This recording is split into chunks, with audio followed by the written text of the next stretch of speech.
Mais je sais que nous n'allons pas finir les deux textes. Nous allons étudier le premier texte aujourd'hui. Si Dieu nous fait grâce encore prochainement, nous allons exploiter le second texte.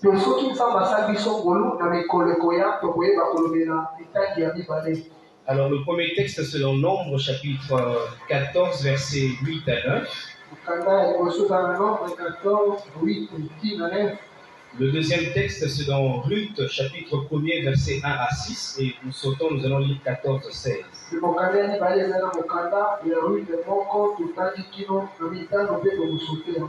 Voilà, nous commençons avec Nombre chapitre 14 verset 8 à 9.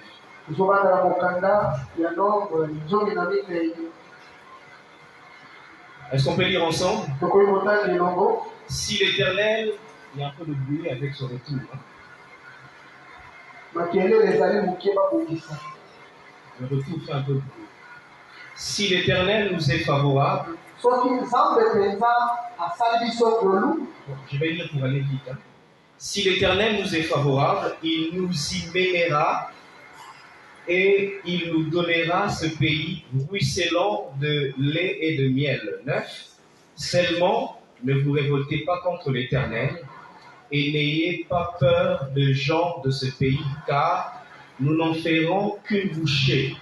Leur ombre protectrice s'est éloignée d'eux, tandis que l'Éternel est avec nous. Ne les craignez donc pas. Alléluia. On va lire aussi Ruth chapitre 1er.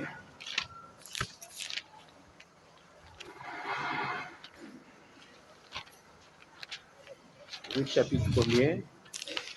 Apparemment, la Bible n'a pas Ruth et Bungi.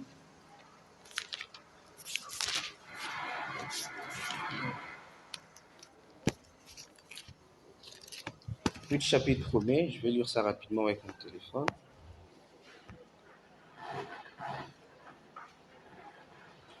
Ruth chapitre 1er, verset 1 jusqu'à 6, nous allons sauter, nous allons lire 14 et c'est un long texte, mais souffrons quand même de le lire.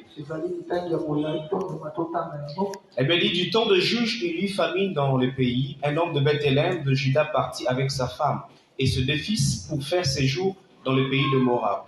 Le nom de cet homme était Elimelech, celui de sa femme Naomi, et ses 2 fils s'appelaient Machlon et Kijlon. Il était Éphratien de Bethléem de Juda. Arrivé au pays de Moab, ils se fixèrent leur demeure. Elimelech, mari de Naomi, mourut et il resta avec ses 2 fils. Ils prirent des femmes moabites, dont l'une se nommait Orpa et l'autre Ruth. Ils habitèrent là environ 10 ans. Machlon mourut aussi, tous les 2, et Naomi resta privée de ses 2 fils et de son mari. 6. Puis elle se leva elle et ses belles-sœurs, afin de quitter le pays de Moab, car elle a appris au pays de Moab que l'Éternel avait visité son peuple et lui avait donné du pain. 14-16.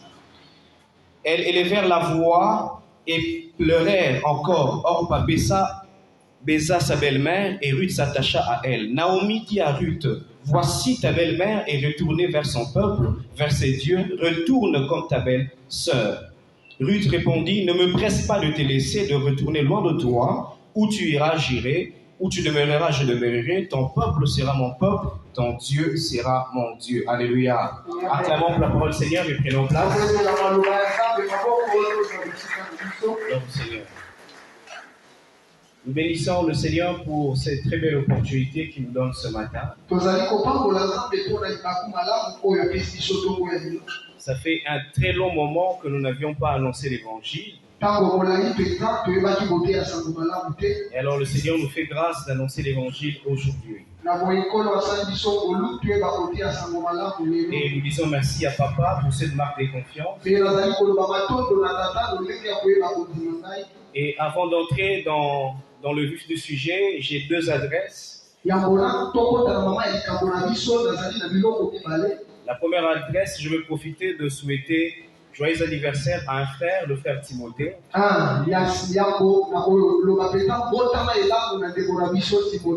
Mon cher, joyeux anniversaire, que Dieu te bénisse. Alors Seigneur, tu es né le même jour avec CR7.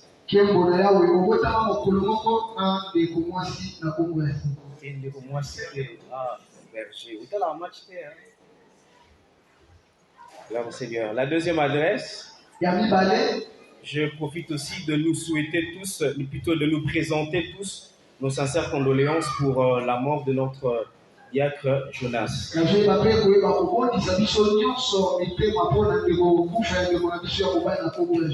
C'est triste de perdre l'un de nôtres, mais que la gloire du Seigneur soit rendue qu'à lui seul.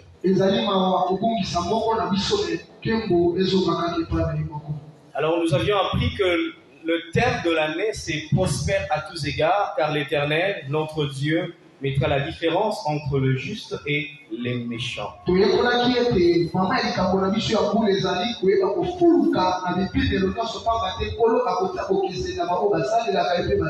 savez, le thème central est un souhait, la première partie est un souhait.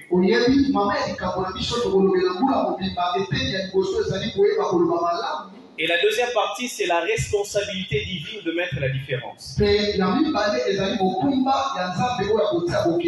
Alors, au regard de ce thème, le Seigneur nous a fait grâce pour que nous puissions tirer des petites conclusions.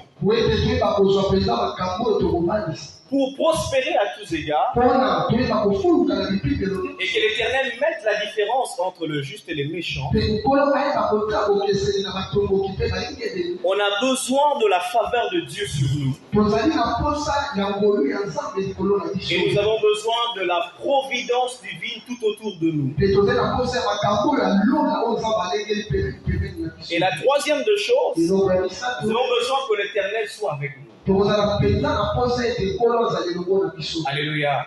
C'est comme ça que j'ai intitulé le thème de ce matin, les si de la Bible. Le si de la Bible. Si à Lingala, je ne sais pas comment on explique ça. SI, je ne sais pas comment. Très compliqué. Soki. Voilà. Voilà, les si de la Bible. Alors nous allons, il existe plusieurs si de la Bible, mais nous allons aborder seulement des si. Le premier si, nous allons l'aborder aujourd'hui. Et si le Seigneur nous fait grâce, prochainement, nous allons aborder le deuxième si. Le premier si, c'est si l'Éternel nous est favorable. Et le deuxième si que nous allons aborder, si l'Éternel est avec nous. Alléluia. Si l'Éternel nous est favorable. Le thème de ce matin, je le divise en deux parties. La première partie, je vais parler des faveurs des ayants cause. Dans les ayants cause, mais comme les ayants droit.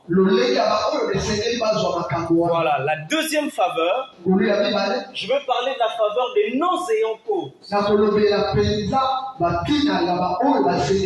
Mais étant donné que c'est un grand enseignement, aujourd'hui je vais seulement me limiter aux ayants cause pour qu'on respecte le temps. Alléluia. Si l'Éternel nous est favorable. Vous savez, le texte de Nombre et les textes de Ruth, ce n'est presque pas la même histoire. Mais il y a deux choses qui m'ont touché dans les deux livres pour corroborer les deux textes. La première des choses, ce deux textes nous présentent deux facettes de la faveur divine.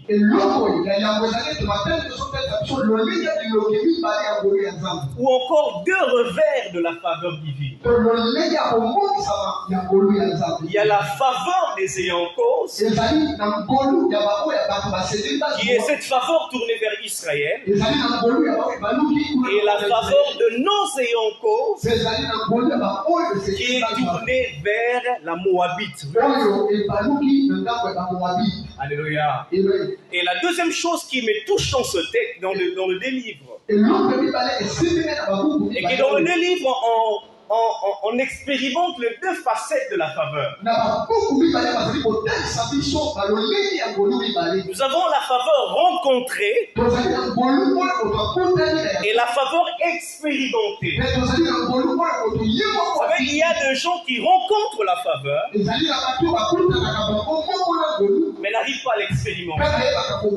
Mais ce matin, je prie le Seigneur, toi qui es venu en ce lieu, que tu rencontres la personne faveur dans ta vie et que tu expérimentes la faveur de cette personne.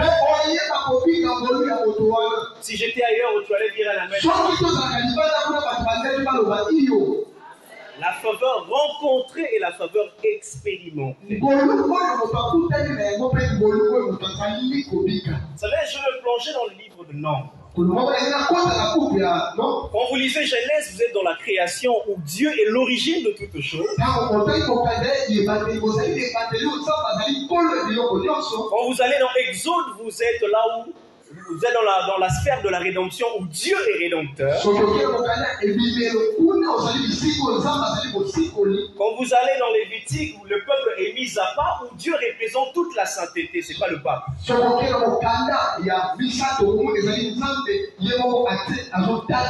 n'est pas le pape, c'est Christ qui représente la sainteté.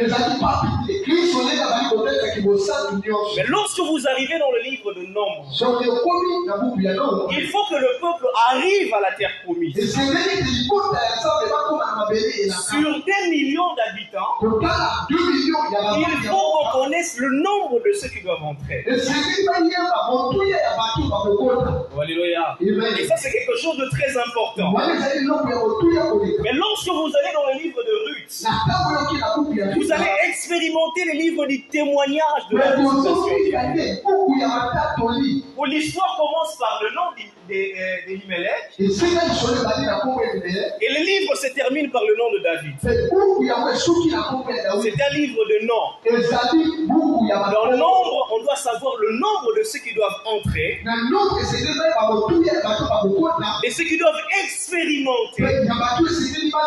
Mais lorsque vous allez chez Ruth, vous rencontrez la personne faveur. Vous savez, je continue de dire que ma prière pour toi ce matin, et que en sortant de ces lieux ce matin, que tu rencontres la personne faveur et que tu ne t'arrêtes pas seulement à rencontrer cette personne, mais que tu expérimentes cette faveur dans ta vie.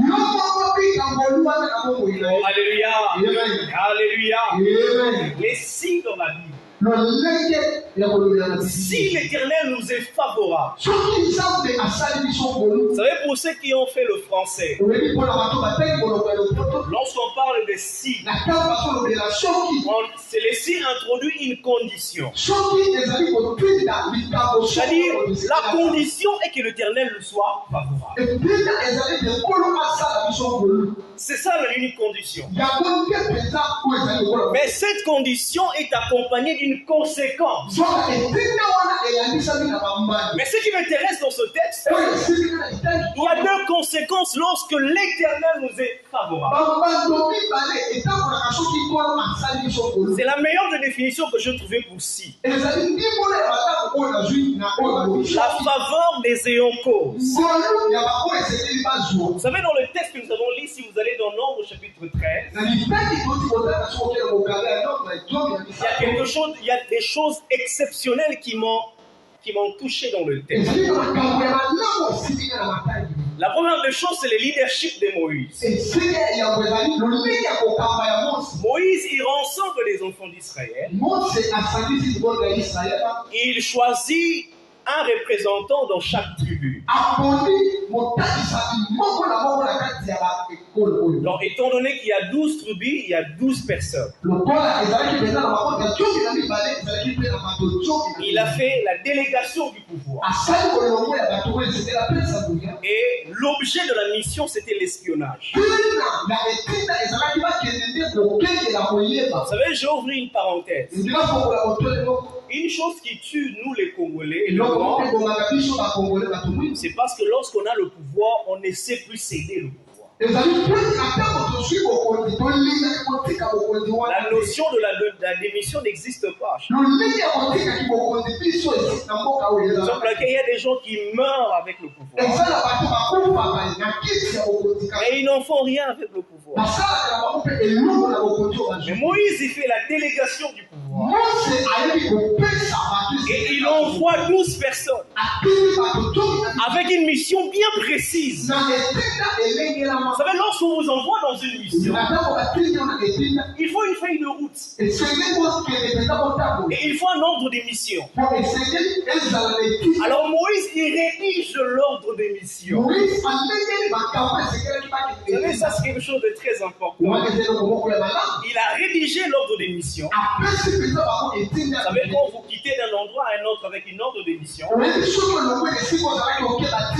quand vous avant de sortir, on doit cacheter sur votre ordre de mission que vous êtes sorti. Et quand vous rentrez aussi, on doit cacheter. Et pour ce sont des preuves de la mission. Alors Moïse donne l'ordre des missions aux enfants d'Israël. Il les donne seulement à 12. Il dit voici comment se présente l'ordre des missions. Allez dans ce pays Cana. Le peuple qui y habite, observez-le. Il est fort ou il est faible. Ils sont nombreux ou pas. Ça, c'est la première ordre de mission. La deuxième tirée dans l'ordre de mission, il dit regardez le pays. C'est un bon pays ou c'est un mauvais pays. Troisième tiré, il dit regardez maintenant la ville. Est-ce que la ville est ouverte ou elle est fortifiée? Et puis la dernière chose, il dit regardez maintenant la terre. Est-ce que c'est une terre fertile ou pas? Et n'oubliez pas, amenez-moi la preuve de votre mission. La preuve de la mission, c'est les informations collectées et la preuve qui est les fleurs ou les fruits, plutôt le fruit de raisin. Le fruit de raisin.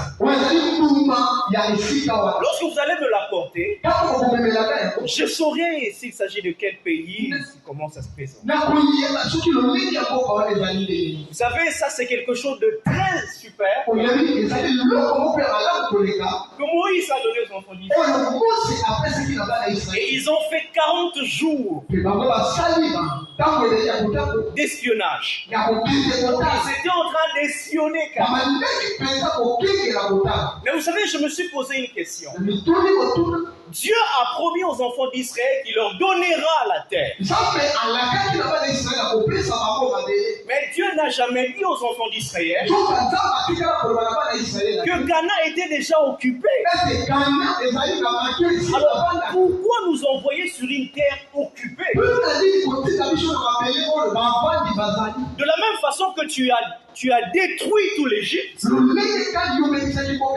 peux aussi détruire ces gens. Est-ce que Dieu n'avait pas le pouvoir? Mais il en avait. Mais pourquoi envoyer Israël là où ils vont encore aller conquérir? Pourquoi? Je me suis dit, mais ça c'est quel exercice? C'est comme une personne qui finit les études. Il s'est dit certainement j'aurai un travail. Après je vais me marier. Après j'aurai des enfants. Il doit faire étudier ses enfants. Donc c'est compliqué. Alors pourquoi nous envoyer sur une terre déjà occupée? Pourquoi? Parce que Dieu n'aime pas la vie facile. Non, Dieu n'aime pas la vie facile. Oh, alléluia. Parce que Dieu voulait enseigner en Israël que la vie est une conquête de tout le jour. La vie est une lutte de tous les jours. Lorsque vous cessez de lutter plutôt ici sur la terre, la vie va perdre son sens dans votre vie. Et la deuxième chose est que la vie chrétienne est une conquête. Est une vie de victoire tous les jours. Il faut remporter la victoire tous les jours sur Satan. Parce que Satan étant des gens vaincus, il agit illégalement sur la terre. Alors nous les chrétiens, on doit le faire taire chaque jour.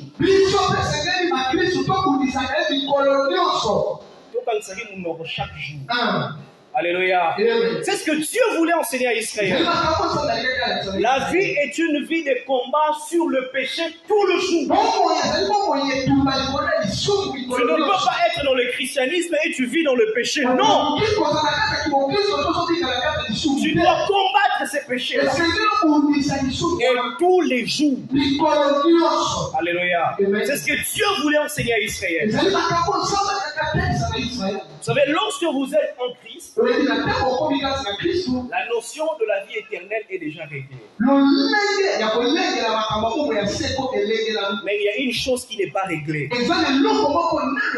C'est votre entrée dans le royaume.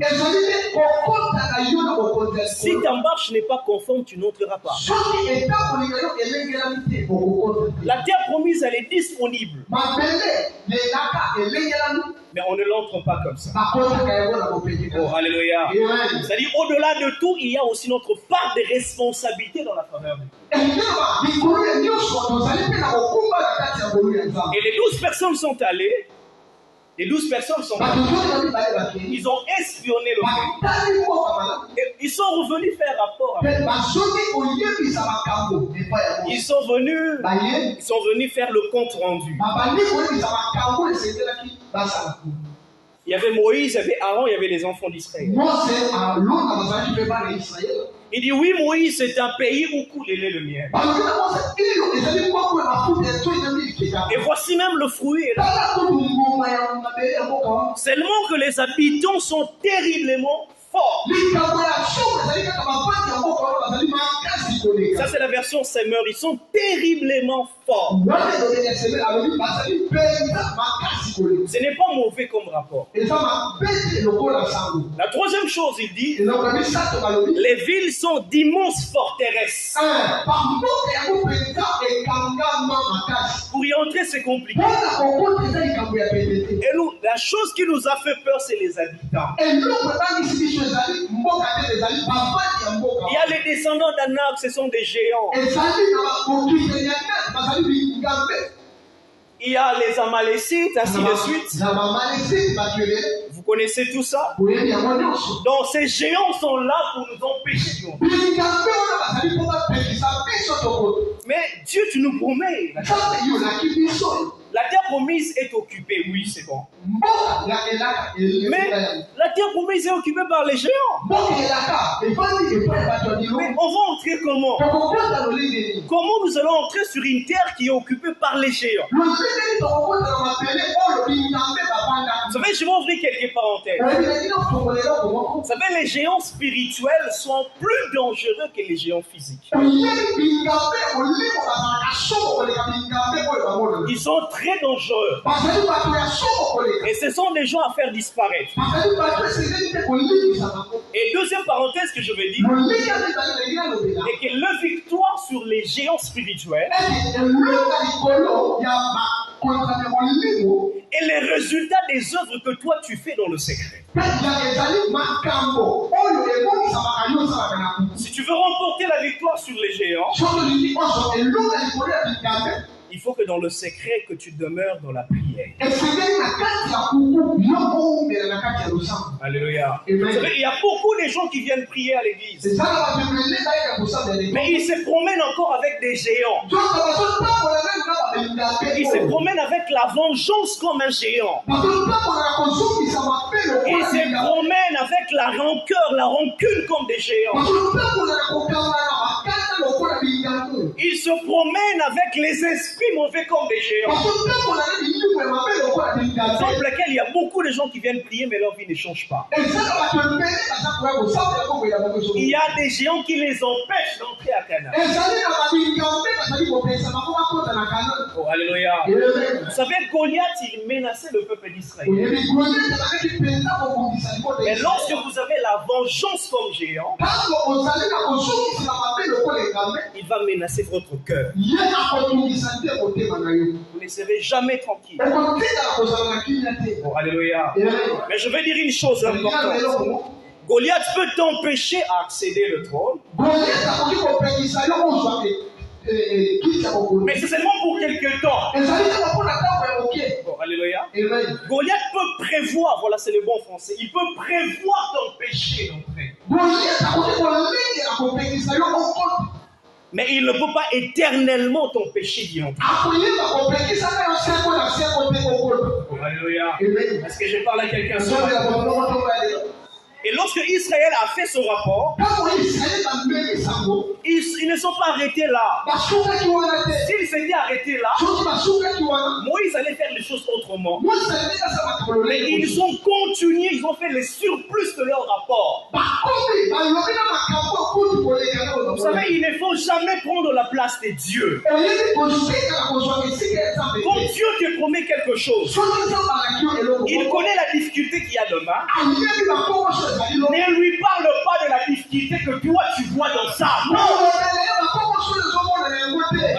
Dieu a connu les géants avant. Mais il n'a pas dit à Moïse. Mais pourquoi il a gardé cela? Parce que c'est une information top secrète. Ou lui-même il sait comment il va organiser les choses. Il ne faut jamais organiser les choses à la place de Dieu. Non. Et Israël fait le surplus de leur rapport. Ils disent, Moïse, ça c'est mon interprétation. Moïse et Aaron, écoutez un peu. Ils sont plus forts que nous tous. Plus forts que nous tous. Et le pays que nous avons exploré, il consume ses habitants. Qui vous a dit que les habitants sont consumés? C'est la peur. Alléluia. Et puis le troisième surplus, il y a des géants. Nous sommes comme des sauterelles. Donc Dieu qui vous a fait sortir de l'Égypte, qui vous a voyagé dans la terre promise, pour vous faire tuer. Et Dieu s'est énervé. Qui t'a dit que toi tu es sauterelle? Tabernacle, qui t'a dit que tu es un fourmi? Si tu te négliges toi-même, Dieu va te laisser. Et si tu te prends en valeur, parce que la Bible dit celui qui est en moi est plus fort que celui qui est dans le monde. Alors si celui qui est en moi est plus fort que celui qui est dans le monde, je ne suis pas une sauterelle. Oh, alléluia. Comment tu peux prétendre que tu es une sauterelle? Aussi longtemps que tu as un grand Jésus en toi, comment tu peux continuer à avoir peur de sorciers? Aussi longtemps que tu as un grand Jésus en toi, comment tu peux avoir peur de l'avenir? Aussi longtemps que tu as un grand Jésus en toi. C'est inadmissible. C'est inconcevable. Qui vous a dit que vous êtes des sauterelles? Il y a un petit problème qui arrive. Donc tu prends la place de Dieu dans sa providence. Ça c'est une insulte. Là tu insultes Dieu. Qui t'a dit que tu es la version Jérusalem dit nous nous sommes vus comme des fourmis. Donc, Dieu a fait sortir les fourmis de l'Égypte. Pour qu'Akana piétine, on les Non, ça ce n'est pas le Dieu d'Abraham. Quand il a dit à Abraham, je donnerai. C'est-à-dire, il a organisé depuis l'éternité passée.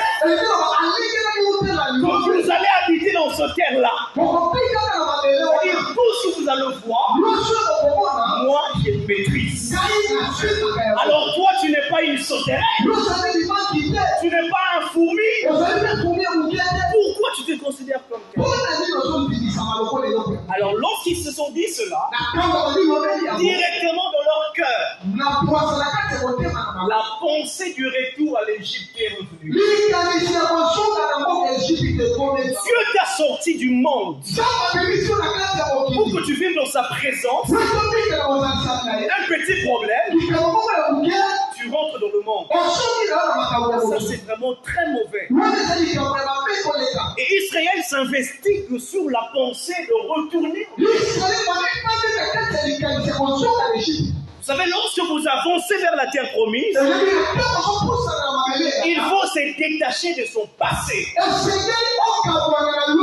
S'il y a un passé, ton passé que tu as fait, les choses que tu as faites dans le passé, quand tu dois aller dans la présence de Dieu ou tu dois aller vers Canaan, fais un effort d'oublier ton passé. Oh, alléluia. Fais un effort d'oublier ton passé. Parce que la Bible dit, celui qui est avec moi et qui regarde en arrière n'est pas digne de moi. Alors pourquoi toi tu reviens toujours sur les choses que tu as faites dans le passé? Mais non, tu ne peux pas atteindre la terre promise lorsque tu vis encore dans la pensée de l'Égypte. La faveur de Dieu n'agit se passe lorsque dans ta tête tu as la pensée de l'Égypte. Je vais ouvrir une parenthèse. Je vais te dire ce matin, la faveur de Dieu est à la chance et le repas mbaté. Non. Si tu as la pensée de l'Égypte, tu vas rater la faveur.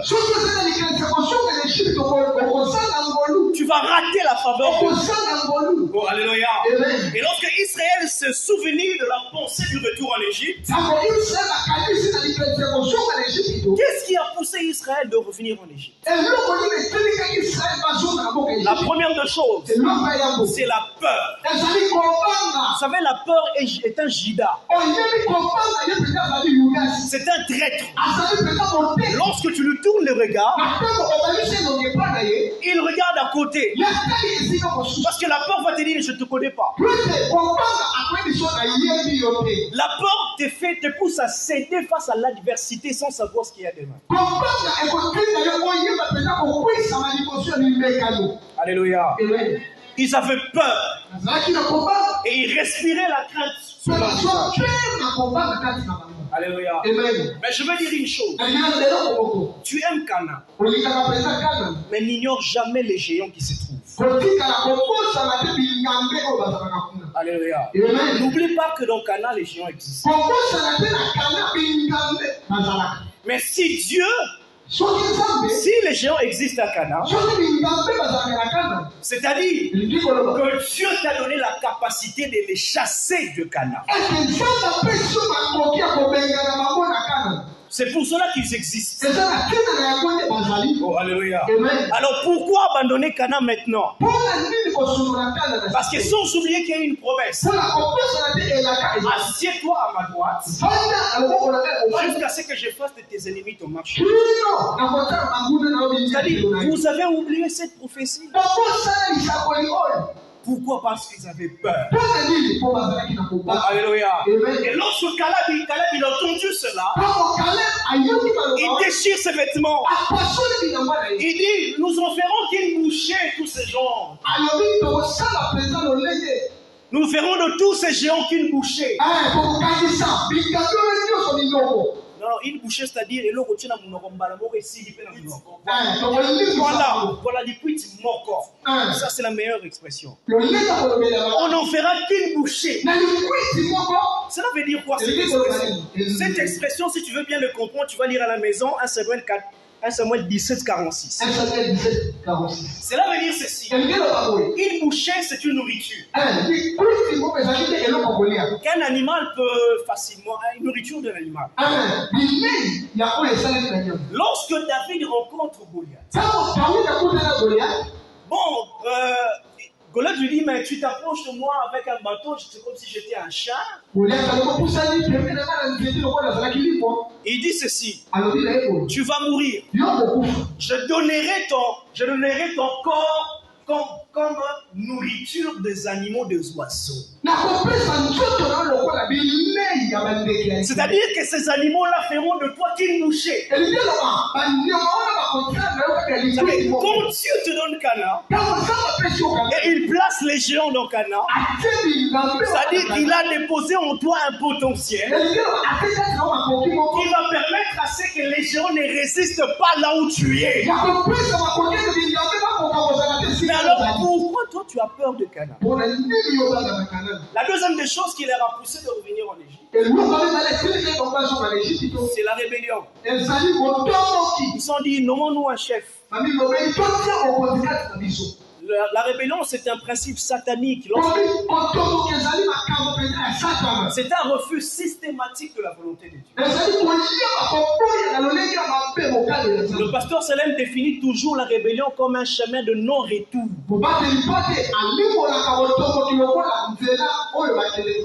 La rébellion, c'est un processus qui vient à petit, à pas compter.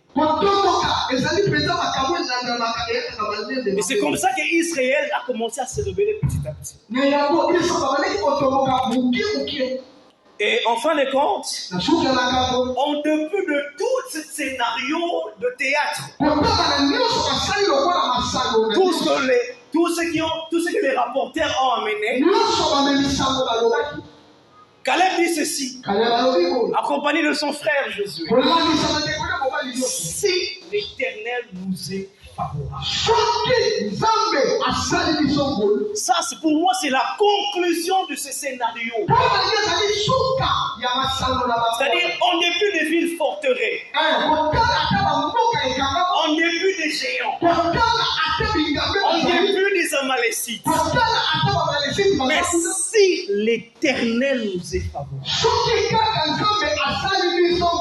la condition est que l'Éternel nous soit favorable. Pour 2023, il n'y a pas de magie à faire. Non. On n'a pas besoin de laisser beaucoup de cheveux. Non. Si l'Éternel nous est favorable, pour se marier en cette année, pour voyager en cette année, pour réussir dans cette année, tu n'as pas besoin d'un féticheur. Non. Si l'Éternel t'est favorable, tu n'as pas besoin de faire des gestes. Non. Si tu vas en retraite, gloire au Seigneur. Même si tu pries chaque jour, gloire au Seigneur.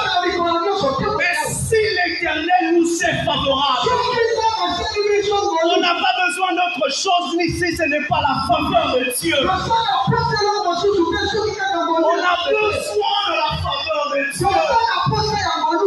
Même pour vivre une vie chrétienne normale, loin du péché, on a besoin de la faveur de Dieu.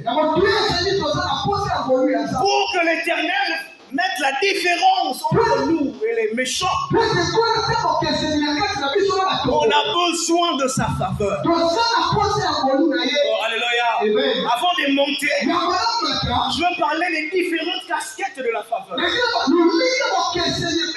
Lorsque la faveur rencontre un misérable, ça s'appelle la miséricorde.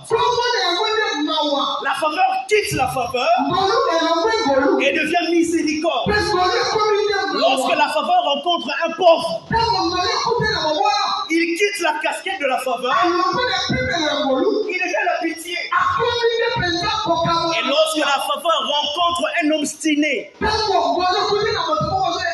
c'est quelqu'un qui est abasourdi par les choses. La faveur se transforme en patience. Mais le dimanche prochain, si Dieu fait grâce, on va parler de la faveur qui rencontre les indignés.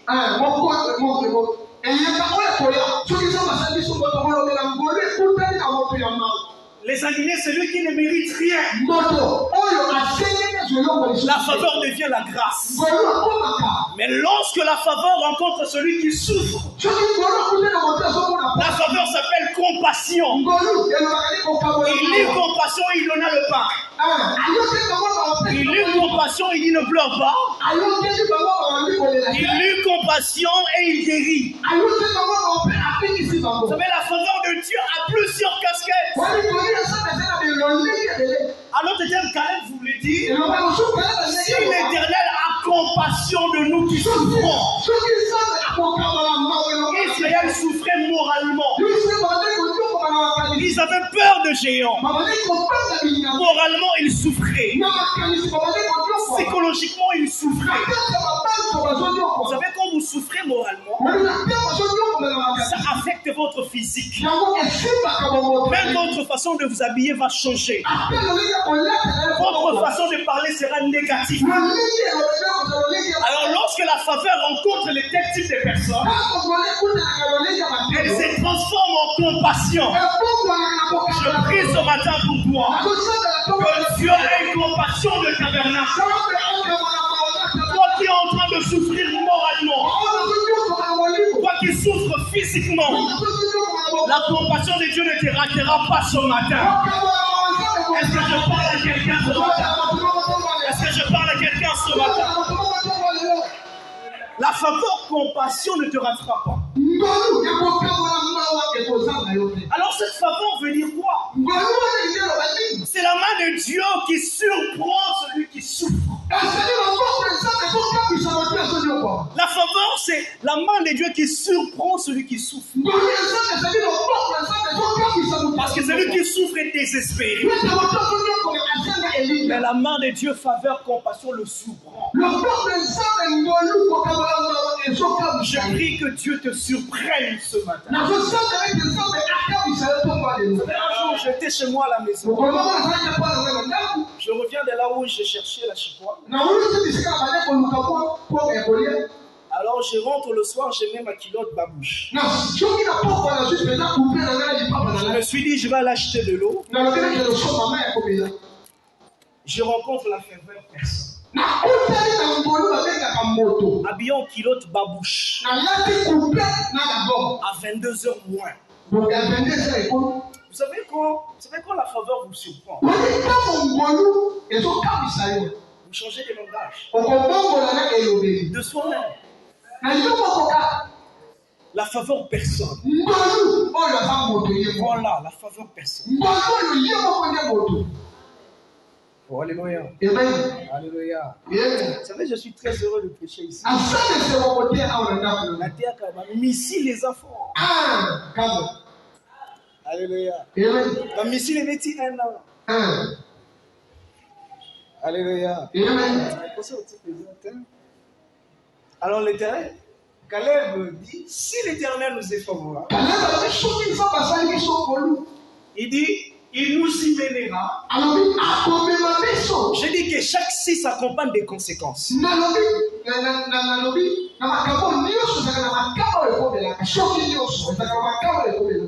Il y a des conséquences dans ce texte. Mais non, il y en a trois. Il y a une conséquence qu'on n'a pas citée. La première conséquence, il nous y mènera. Si l'Éternel nous est favorable, il nous y mènera. Vous allez lire à la maison, on n'a pas le temps, Colossiens chapitre 1 verset 13. Et bien dit, il nous a transportés dans le royaume.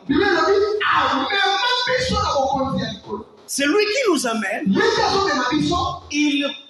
Il devient un transporteur. Ça veut dire que si l'Éternel nous est favorable, l'Éternel devient notre transporteur.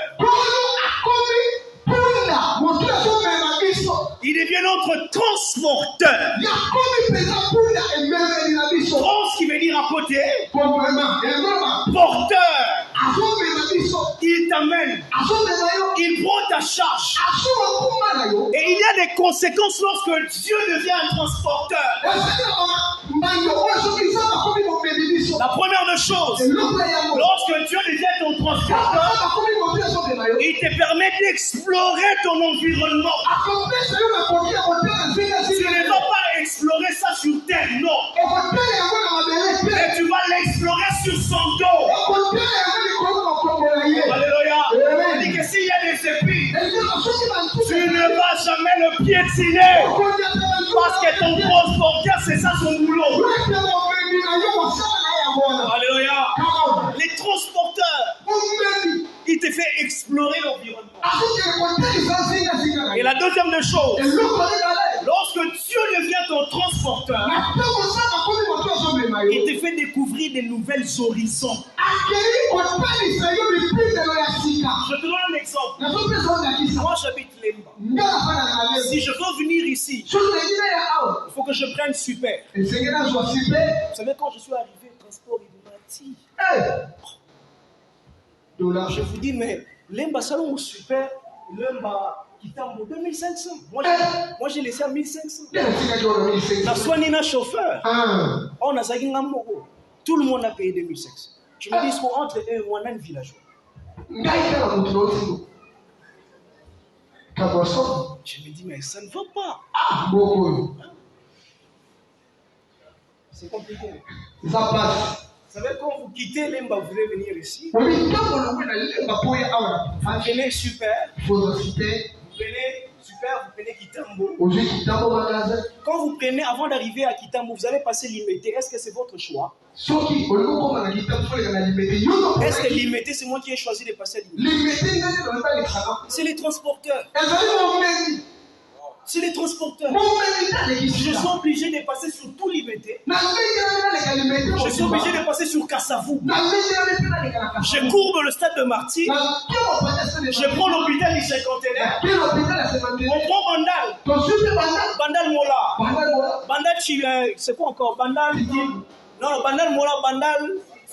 Sikin. Sinikin, c'est ça. Sikin. Bandal. Chiban.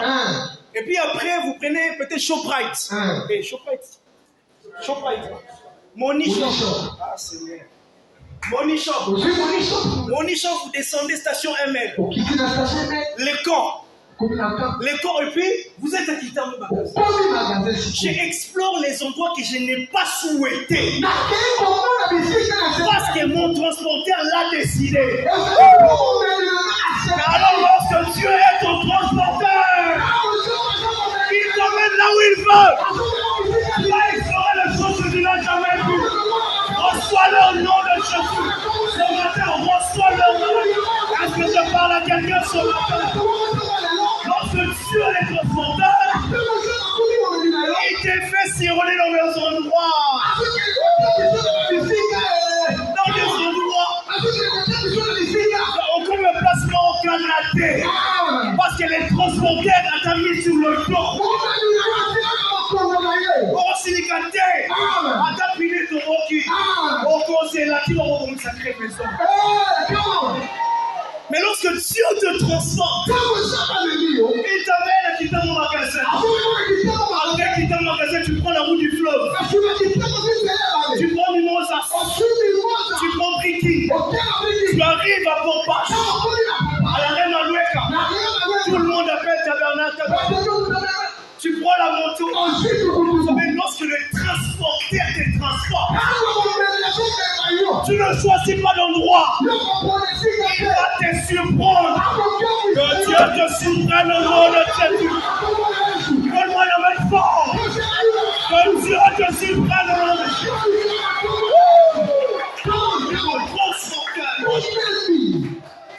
Si vous avez suivi les films du transporteur, il évite les accidents. On ne les séquestre pas. Vous savez, il y a une chose importante.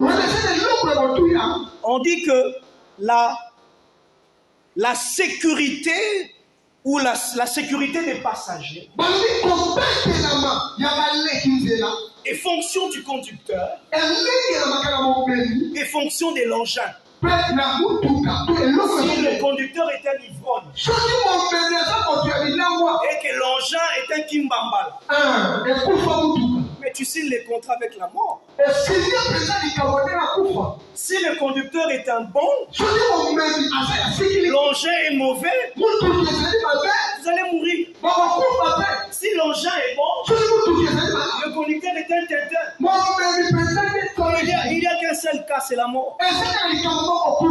Il faut que les conducteurs soient bons et que l'engin soit bon. Et lorsque Dieu joue le rôle de transporteur, il garantit votre sécurité. Je vous amène à Cana. Moi seul, je vous sécurise. Moi-même, je vous sécurise. Vous savez, l'État congolais, lorsque D107 a commencé à massacrer les gens, bon, ils ouvrent, ils disent, bon, on va combattre D107, esprit de vie.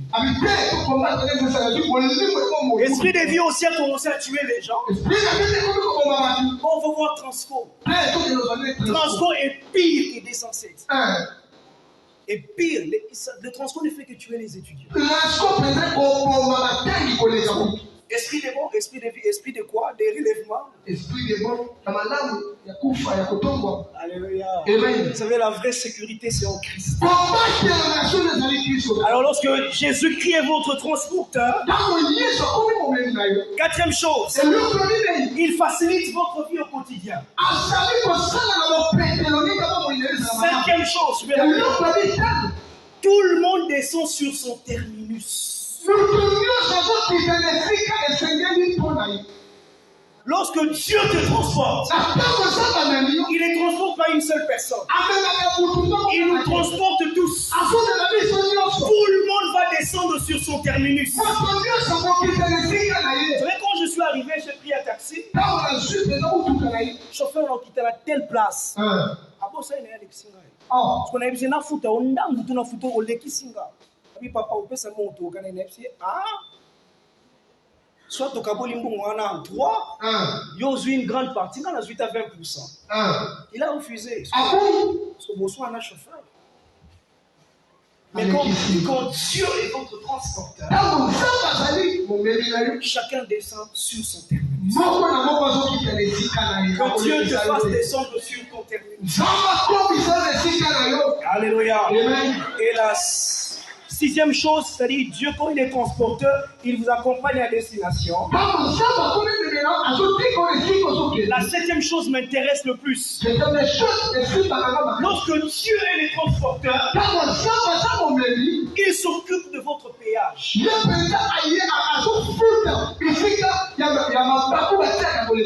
n'y a aucune condamnation pour ceux qui sont en Dieu.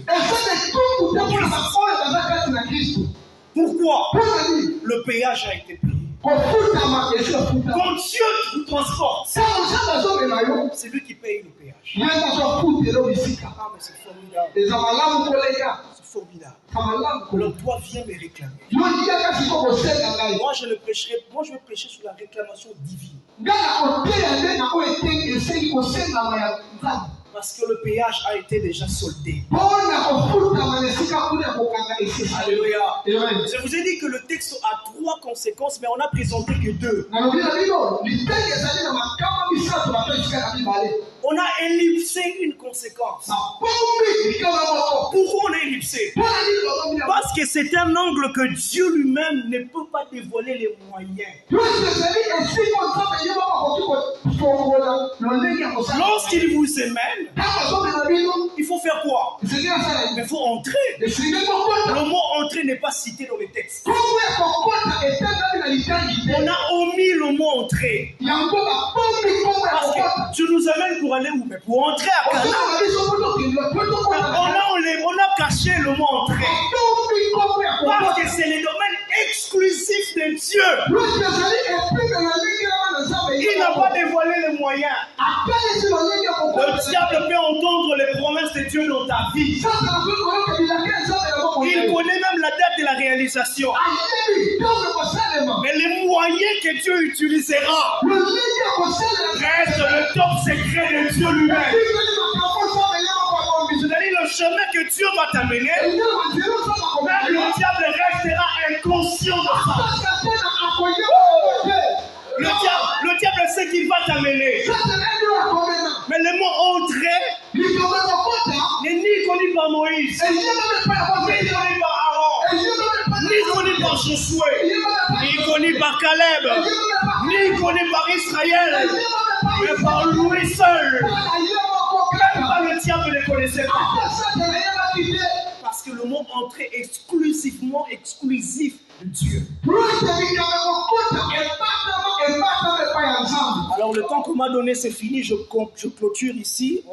L'histoire de Ruth, je ne sais pas développer prochainement. Ruth, c'est la faveur des non-ayants cause. Alors la deuxième conséquence, que moi j'appelle la troisième conséquence, lorsque l'Éternel nous est favorable, il nous y mène, il nous fait entrer et il nous donne. Caleb dit, il nous amènera et il nous donnera ce pays. Il nous fera ce pays comme un don. Vous allez lire à la maison Genèse 2:15. Lorsque Dieu vous donne Canaan, il fait de vous des administrateurs. Lorsque Dieu vous donne Canaan, il vous livre le sol, les géants, les villes et le pays. Lorsque Dieu vous donne Canaan, il vous fait connaître dans le pays. Voilà, il vous fait connaître dans le pays. Et quand Dieu vous donne Canaan, il vous cède les limites. Et cela veut dire que dans la faveur, nous avons aussi une part de responsabilité. Que Genèse chapitre 2 verset 15 nous dit, lorsque Dieu donna la terre à Adam, il lui dit cultive et garde. Quand Dieu te donne Canaan, Canaan peut être un mariage, Canaan peut être un travail, Canaan peut être les enfants, Canaan peut être une promotion. Mais lorsque Dieu te donne Canaan, il t'appelle à la responsabilité de cultiver et de garder. Donc la faveur divine et le plan de Dieu n'excluent pas notre responsabilité de Et je suis contre le christianisme qui met tout sous le dos de Dieu. Non. Non. Le christianisme ne met pas tout sur le dos de Dieu.